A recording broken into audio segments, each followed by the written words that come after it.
أذكركم واشكروا لي ولا تكفرون۔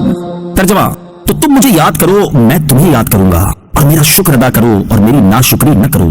فاذکرونی، تو تم میری یاد کرو۔ تفسیر صراط الجنان میں ہے، کائنات کی سب سے بڑی نعمت حضور اقدس صلی اللہ تعالی علیہ وسلم کا ذکر کرنے کے بعد اب ذکر الہی اور نعمت الہی پر شکر کرنے کا فرمایا جا رہا ہے۔ ذکر کی اقسام، ذکر 3 طرح کا ہوتا ہے، زبانی، قلبی، اعضائے بدن کے ساتھ۔ زبانی ذکر میں تسبیح و تقدیس، حمد و ثنا، توبہ و استغفار، خطبہ و دعا اور نیکی کی دعوت وغیرہ شامل ہیں۔ قلبی ذکر میں اللہ تعالیٰ کی نعمتوں کو یاد کرنا، اس کی عظمت و کبریائی اور اس کی عظیم قدرت کے دلائل میں غور کرنا داخل ہے۔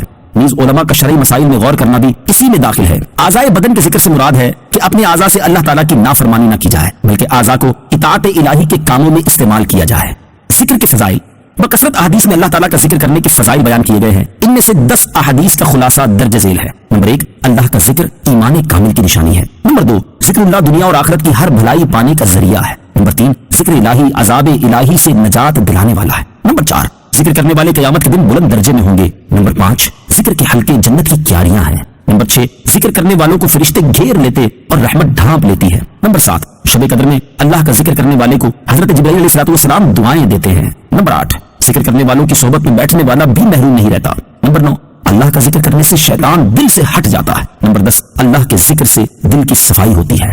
اذکرکم، میں تمہیں یاد کروں گا۔ تفسیر صراط الجنان میں ہے، اللہ تعالیٰ اطاعت سے یاد کرنے والوں کو اپنی مغفرت کے ساتھ، شکر کے ساتھ یاد کرنے والوں کو اپنی نعمت کے ساتھ، محبت کے ساتھ یاد کرنے والوں کو اپنے قرب کے ساتھ یاد فرماتا ہے۔ بخاری شریف میں حضرت ابو ہریرہ رضی اللہ تعالی عنہ سے روایت ہے، نبی کریم علیہ السلام نے فرمایا، اللہ تعالیٰ ارشاد فرماتا ہے، میں اپنے بندے کے گمان کے نزدیک ہوتا ہوں جو مجھ سے رکھے، اور جب وہ میرا ذکر کرتا ہے تو میں اس کے ساتھ ہوتا ہوں۔ اگر بندہ مجھے اپنے دل میں یاد کرتا ہے تو میں بھی اسے اکیلا ہی یاد کرتا ہوں، اور اگر وہ مجھے مجمع میں یاد کرتا ہے تو میں اسے بہتر مجمع میں یاد کرتا ہوں، اور اگر وہ بالشت بھر میرے قریب ہوتا ہے تو میں گز بھر اس سے قریب ہو جاتا ہوں، اور اگر وہ گز بھر میرے قریب ہوتا ہے تو میں دونوں ہاتھوں کے پھیلاؤ کے برابر اس سے قریب ہو جاتا ہوں، اور اگر وہ چل کر میری طرف آتا ہے تو میں دوڑ کر اس کی طرف جاتا ہوں۔ یعنی جیسے اللہ تعالیٰ کی شایان شان ہے، یہ مراد یہ ہے کہ اللہ کی رحمت اس کی طرف تیزی سے متوجہ ہوتی ہے۔ وشکرونی، اور میرا شکر کرو۔ تفسیر صراط الجنان میں ہے، جب کفر کا لفظ شکر کے مقابلے میں آئے تو اس کا معنی ناشکری، اور جب اسلام یا ایمان کے مقابل ہو تو اس کا معنی بے ایمانی ہوتا ہے۔ یہاں آیت میں کفر سے مراد ناشکری ہے۔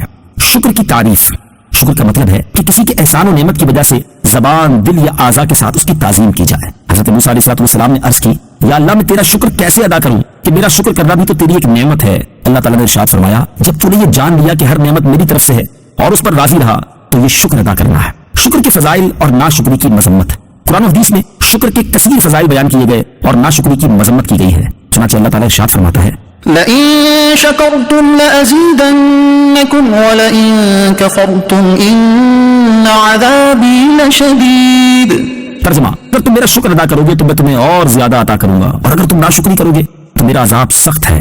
اور حضرت انس رضی اللہ تعالی عنہ سے روایت ہے، حضور اقدس صلی اللہ تعالی علیہ وسلم نے ارشاد فرمایا، جب اللہ تعالیٰ اپنے بندے پر کوئی نعمت نازل فرماتا ہے اور وہ کہتا ہے الحمدللہ، تو یہ کلمہ اللہ تعالیٰ کے نزدیک اسے نعمت دینے سے بہتر ہوتا ہے۔ حضرت ابو ہریرہ رضی اللہ تعالی عنہ سے روایت ہے، رسول اللہ صلی اللہ تعالی علیہ وسلم نے ارشاد فرمایا، اللہ تعالیٰ جب کسی قوم سے بھلائی کا ارادہ کرتا ہے تو ان کی عمر دراز کرتا ہے اور انہیں شکر کا الہام فرماتا ہے۔ حضرت کعب رضی اللہ تعالیٰ عنہ فرماتے ہیں، اللہ تعالیٰ دنیا میں کسی بندے پر انعام کرے، پھر وہ اس نعمت کا اللہ تعالیٰ کے لیے شکر ادا کرے اور اس نعمت کی وجہ سے اللہ تعالیٰ کے لیے تواضع کرے، تو اللہ تعالیٰ اسے دنیا میں اس نعمت سے نفع دیتا ہے اور اس کی وجہ سے اس کی آخرت میں درجات بلند فرماتا ہے۔ اور جس پر اللہ تعالیٰ نے دنیا میں انعام فرمایا اور اس نے شکر ادا نہ کیا اور نہ اللہ تعالیٰ کے لیے اس نے تواضع کی، تو اللہ تعالیٰ دنیا میں اس نعمت کا نفع اس سے روک لیتا ہے اور اس کے لیے جہنم کا ایک طبق کھول دیتا ہے۔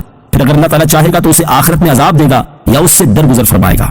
شکر سے متعلق مزید معلومات حاصل کرنے کے لیے سورہ ابراہیم کی آیت نمبر 7 کے تحت تفسیر ملاحظہ فرمائیں۔